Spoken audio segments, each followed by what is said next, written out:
नमस्कार दोस्तों, स्वागत है आप सभी का हमारे चैनल परिधि पाई में। हमारे आगे आने वाले वीडियोज़ का नोटिफिकेशन अपने मोबाइल पर प्राप्त करने के लिए हमारे चैनल को सब्सक्राइब करें एवं बेल आइकन को प्रेस करें। अगर आपको गणित विषय में किसी भी टॉपिक में, किसी भी चैप्टर में अगर कोई समस्या हो तो नीचे दिए गए नंबर पर आप व्हाट्सएप कर सकते। हेलो एवरीवन, आज हम राजस्थान बोर्ड की जो बुक है उसका चैप्टर नंबर 5 जिसका नाम है अर्थमेटिक प्रोग्रेशन वो शुरू करते हैं। तो सबसे पहले अपन बात करते हैं कि प्रोग्रेशन का मतलब क्या है। देखो, प्रोग्रेशन एक प्रकार की सीरीज है। ये क्या होगी? एक सीरीज होती है। जैसे मैं बात कहूँ कि 1, 4, 9, 16, 25 ये क्या है? एक सीरीज है जिसमें में जो हर एक आगे वाला जो नंबर है वो क्या है? नेक्स्ट नेचुरल नंबर का स्क्वायर आ रहा है। ठीक है, इसी प्रकार से सीरीज ये भी होती है कि 1 हो गया, 2 हो गया, 4 हो गया, 8 हो गया, 16 हो गया एंड सो ऑन। ये भी एक सीरीज है। इसमें क्या हो रहा है कि हर एक जो नेक्स्ट नंबर है वो उससे प्रीसीडिंग नंबर का डबल हो रहा है। ठीक है, each succeeding number is twice the preceding number. इस सीरीज में ये हो रहा है। ऐसे ही एक सीरीज ये भी होती है, 1 हो गया, 3 हो गया, 5, 7, 9। ये भी क्या है? एक सीरीज है। इसमें क्या हो रहा है? हर एक नंबर जो है उसमें +2 हो रहा है, उससे पीछे वाले नंबर से 2 ज्यादा है। ज्यादा भी हो सकता है, कम भी हो सकता है। इसी प्रकार से इसको अगर रिवर्स लेते हैं तो 9, 7, 5, 3, 1, -1, -3। सीरीज नेगेटिव में भी जा सकती है, ऐसा कोई इश्यू नहीं है। तो यहां पर क्या हो रहा है? हर एक जो सक्सीडिंग नंबर है वो प्रीसीडिंग नंबर से 2 कम हो रहा है। तो ये सभी क्या है? सीरीज होती है। इनको अपन प्रोग्रेशन भी बोलते हैं। इसी प्रकार इन सीरीज में एक सीरीज होती है जिसका नाम होता है अर्थमेटिक प्रोग्रेशन। और अर्थमेटिक प्रोग्रेशन क्या होती है वो देखते हैं अपन।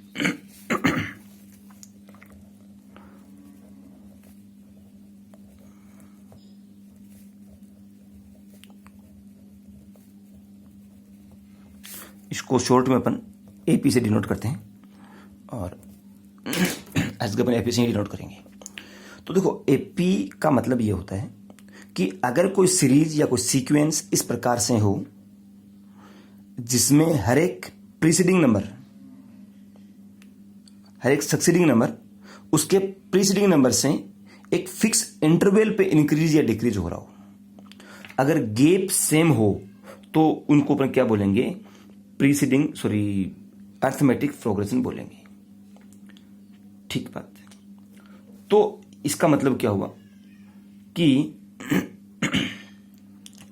The difference between the succeeding number and it's preceding number is always same for an AP. तो क्या होगा? For an AP difference between preceding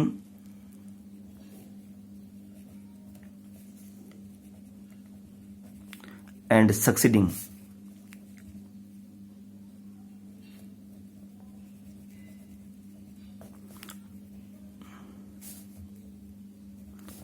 remains same। अब ये जो डिफरेंस आ रहा है उस डिफरेंस को हम क्या बोलते हैं? This difference is known as common difference.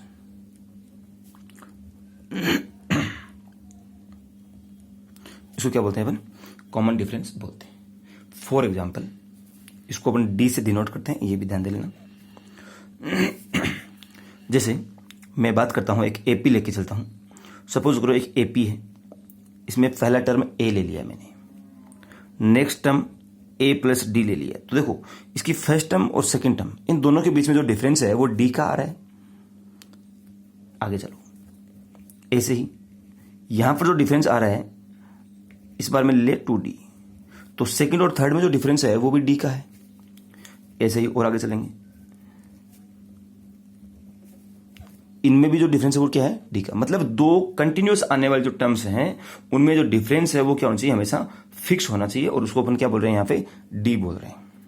तो ये क्या होगी, एक एपी हो जाएगी। तो इस एपी की अगर मैं बात करूं, आगे की जो टर्म्स हैं इसी प्रकार इस एपी में अपन nth टर्म की बात करेंगे। तो ध्यान से देखिएगा एक बार के लिए, मैं इस एपी की 10th टर्म की बात करता हूं पहले। तो देखो A1 को अपन बोलते हैं A, यानी जो फर्स्ट टर्म होती है उसको अपन ऐसे ही डिनोट करते हैं। इसमें जो A2 आया वो क्या आया, A प्लस डी आया। A+3 जो आया वो क्या आया, A+2D आया। इसी प्रकार से A4 क्या आया, A+3D आया। इसी तरह थोड़ा और आगे बढ़ता हूं मैं, डायरेक्ट चलता हूं A10 पे। इसी सीक्वेंस में चलते हुए मुझे बताना कि A10 की वैल्यू क्या मिलेगी। क्या A10 की वैल्यू A+9D होगी क्या। देखो यहां पे जब 4 था तो 3 आया, 3 था तो 2 आया, 2 था तो 1 आया। इसे 10 होगा तो क्या आएगा, 9D आएगा। ऐसे ही मैं और आगे बढ़ता हूं तो AN के वैल्यू के लिए क्या आएगा भाई, जो वैल्यू यहां पर है उससे एक कम D होगा ना, तो A+n-1D आ जाएगा। और ये जो है ये होता है आपका nth term of an AP का फॉर्मूला होता है। तो यहां पर एक फॉर्मूला होगा, nth term of an AP, और an, और वो क्या होता है, A+n-1 मल्टीप्लाई बाई डी। ये आपका फॉर्मूला हो जाएगा।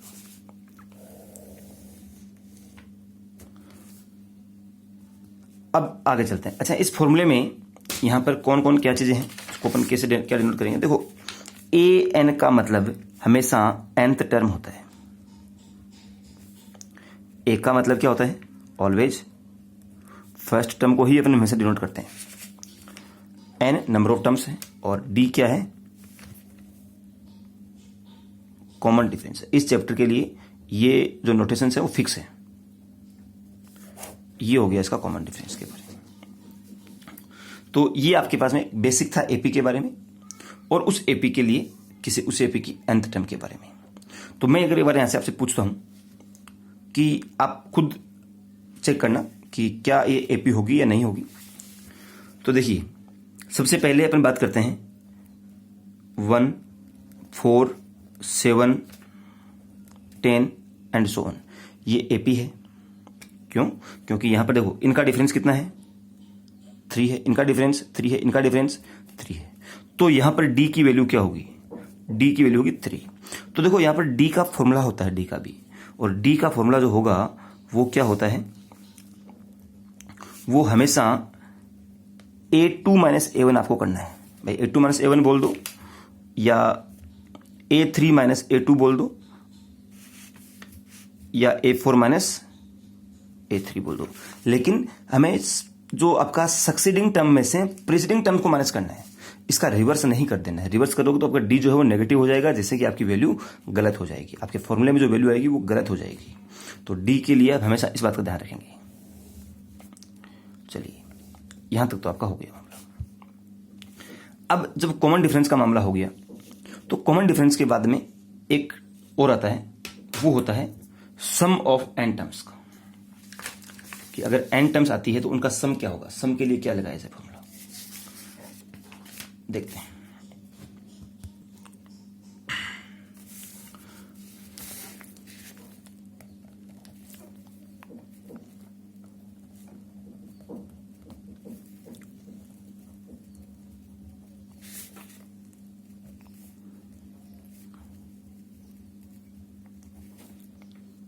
और जो सम होता है उसको अपन डिनोट करते हैं हमेशा एस एन से। सम अगर n टर्म्स का है तो एस एन से करेंगे, अगर n+1 टर्म्स का तो एस n+1 हो जाएगा, नॉट एन इश्यू। तो हम मान लेते हैं कोई एपी है, let A+D A plus 2d, A plus 3d and up to A plus n minus 1 multiply by D. ये क्या है? कोई एक एपी है। तो अगर ये एपी है तो मैं अब क्या करूंगा, इसके जो n टर्म्स है उनको मुझे प्लस करना होगा, और जब हम इनको प्लस करेंगे तो देखिए क्या वैल्यू मिलेगी। सपोज ग्रुप प्लस करने मुझे Sn मिलेगा, तो उस Sn की वैल्यू क्या होगी? a plus D plus a plus 2d plus a plus 3d plus ये कहाँ तक हो जाएगा? a plus n minus 1d तक। इसको मैं बोलता हूं इक्वेशन 1। ठीक है, अब हमें पता है इसी इक्वेशन 1 को मैं थोड़ा सा और चेंज करके लिखता हूं, और कुछ नहीं कर रहा हूं, ध्यान से देखना। Sn is equal to a plus n minus 1 into D. आगे चलें तो उसके बाद में क्या आएगा? यहां से देखो, यहां पर n माइनस 1 था, तो n माइनस 1 से पहले वाली टर्म क्या होगी? n माइनस 2 होगी कि नहीं होगी भाई? जैसे अगर 10th टर्म के लिए मैंने क्या लिखा? a प्लस 9d, तो 9th के लिए क्या आएगा? a प्लस 8d, यानी 10 माइनस 2 हो गया वहां। तो ऐसे आगे वाली टर्म क्या होगी?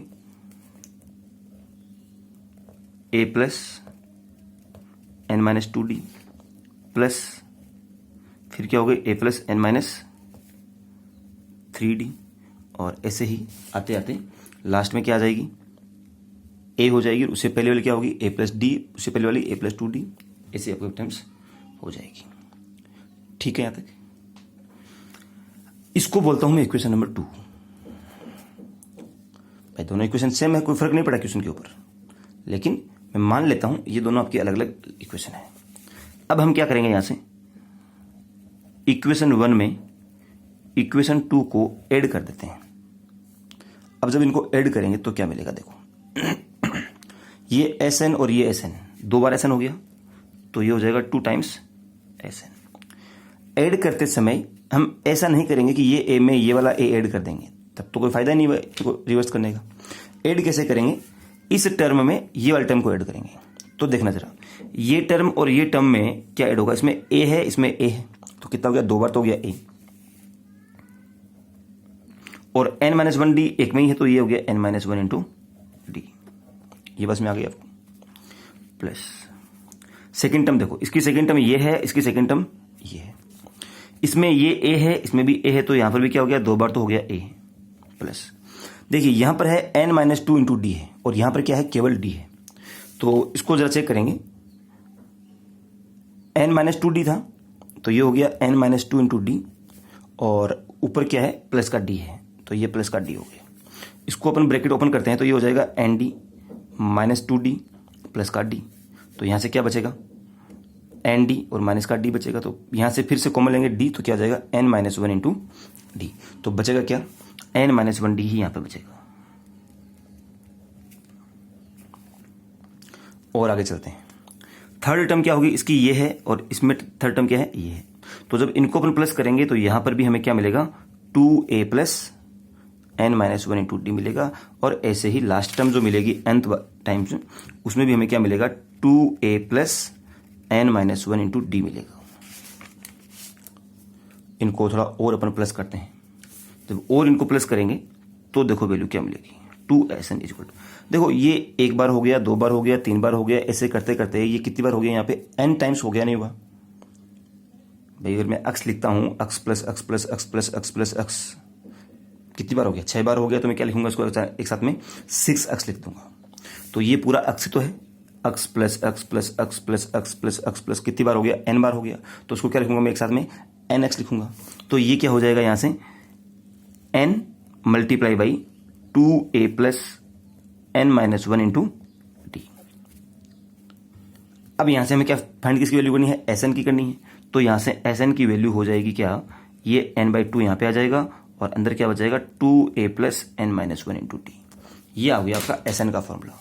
किसी भी एपी के लिए n टर्म्स का फॉर्मूला होता है। इंपॉर्टेंट फॉर्मूला है, काम आएगा। इसी फॉर्मूला से हम आगे दूसरा फॉर्मूला और डिराइव करते हैं, वो और देखते हैं। ये S N is equal to ये n/2 अपनी जगह है। इस 2a को मैं लिखता हूं a प्लस ए, और आगे का जो n-1d है वो अपनी जगह रख देता हूं। अब यहां से देखिए, ये S N is equal to ये हो गया n/2, ये a, और ये जो था a plus n-1 into D, इसको हम an लिख सकते हैं क्या? तो ये हो जाएगा an। ये भी एक सम फाइंड करने का ही फॉर्मूला है। अगर आपके पास में फर्स्ट टर्म दे रखी हो और लास्ट टर्म, an को ही अपन लास्ट टर्म भी बोल सकते हैं, कोई इश्यू नहीं है। an इज इक्वल टू, इसको अपन nth टर्म बोलते हैं, और अगर उस किसी एपी की nth टर्म ही उसकी लास्ट टर्म हो तो उसको अपन an से भी डिनोट कर सकते हैं। इसको कई बार l से भी बोल देते हैं, तो l का मतलब होता है लास्ट टर्म। दोनों में से कोई सा भी अपन इसको कर सकते हैं, कोई इश्यू नहीं है। तो ये आपका हो जाएगा। तो इसका मतलब यहां से एस एन का एक फॉर्मूला और अपन बनाएंगे, वो क्या होता है n/2 into first term plus last term. ये कंडीशन है, अगर जो आपकी टर्म है वो गिवन होनी चाहिए उसमें। भाई अगर लास्ट टर्म गिवन है तो ये लगा दो, अदरवाइज ये वाला ऊपर वाला फॉर्मूला आप लगा सकते हो, इसमें कोई दिक्कत नहीं होगी। अब यहां से एक फॉर्मूला और आपके पास में an का आता है, वो दोबारा से बता देता हूं। an का फॉर्मूला आता है इन टर्म्स ऑफ सम, उसके सम की टर्म्स में। तो वो डायरेक्ट आपको यूज में लेना है। क्वेश्चन में आपकी एक्सरसाइज में कोई एक आध क्वेश्चन में काम आएगा वो, इसलिए, लेकिन याद रखने वाला फॉर्मूला है। तो an का फॉर्मूला होता है Sn माइनस Sn-1। बहुत ही इंपॉर्टेंट फॉर्मूला है। एक फॉर्मूला और यहां पर अब आएगा, इस लास्ट है, ज्यादा कुछ नहीं है, कुछ फॉर्मूलाज है वो बचे हुए हैं और कुछ नहीं है। एक फॉर्मूला और यहां पे आएगा,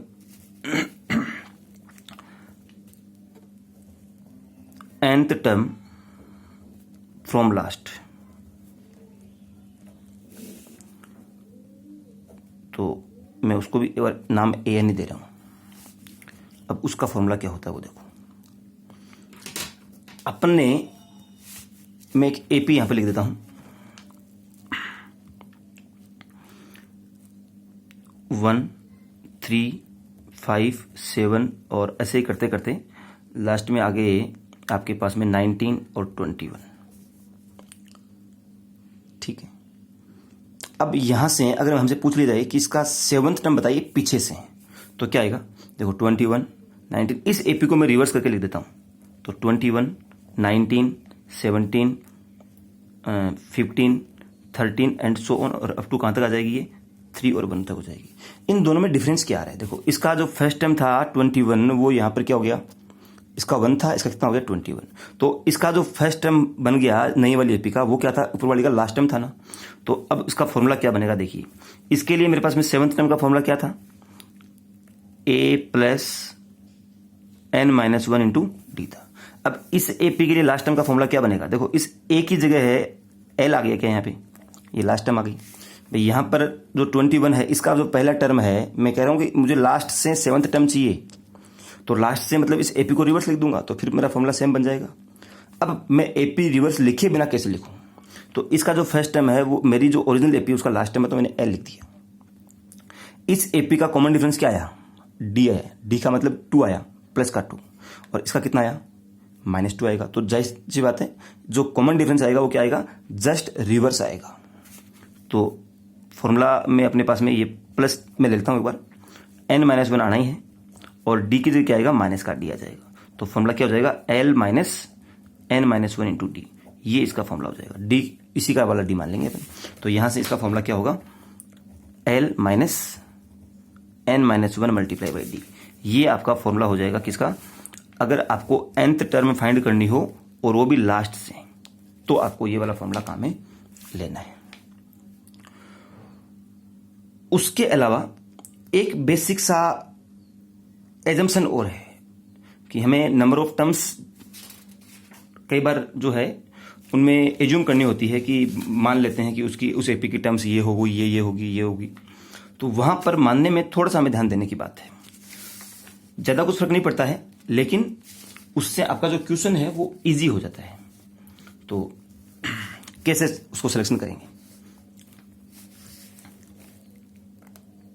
तो इस टॉपिक का आप नाम दे दीजिए selection of terms, selection of terms of AP, of AP. अब उसमें अगर आपको total number of terms given हो, दो चीजें होगी, नंबर ऑफ टर्म्स ही आपके पास गिवन होगी, उस कंडीशन में हम उसके जो क्या क्या टर्म्स होगी वो मानेंगे।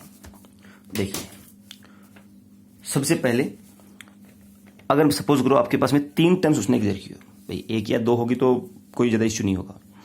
अगर 3 टर्म्स से अपन आगे बात करेंगे, 1-2 के लिए भी मान सकते हैं, पहले बात करेंगे 3 टर्म्स के लिए। तो जब 3 टर्म्स आपके पास में गिवन होगी तो देखो हमें मानने में इस प्रकार से मानना है कि उनको जब प्लस करेंगे तो कुछ वैल्यूज कट जाएगी और केवल एक वेरिएबल बचेगा। जब 3 टर्म्स की बात करेंगे तो मैं उसको मानूंगा a माइनस डी, ए और a प्लस डी।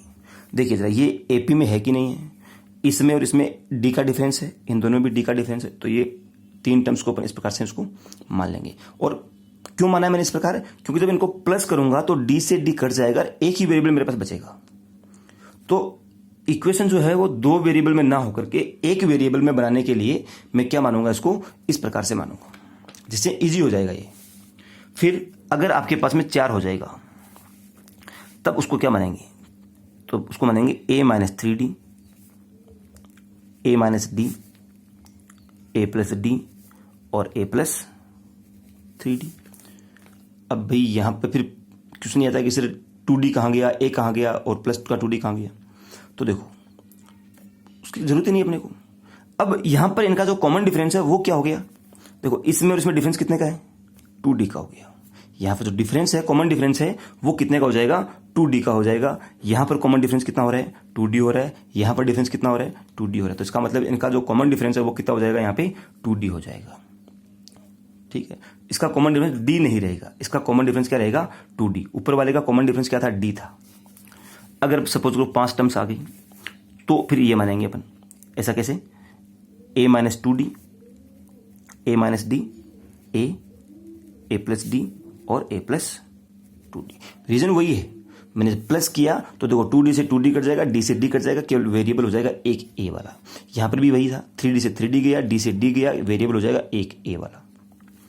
अगर 6 वेरिएबल हो जाएंगे तो क्या हो जाएगा, a minus 5d, a minus 3d, a minus D,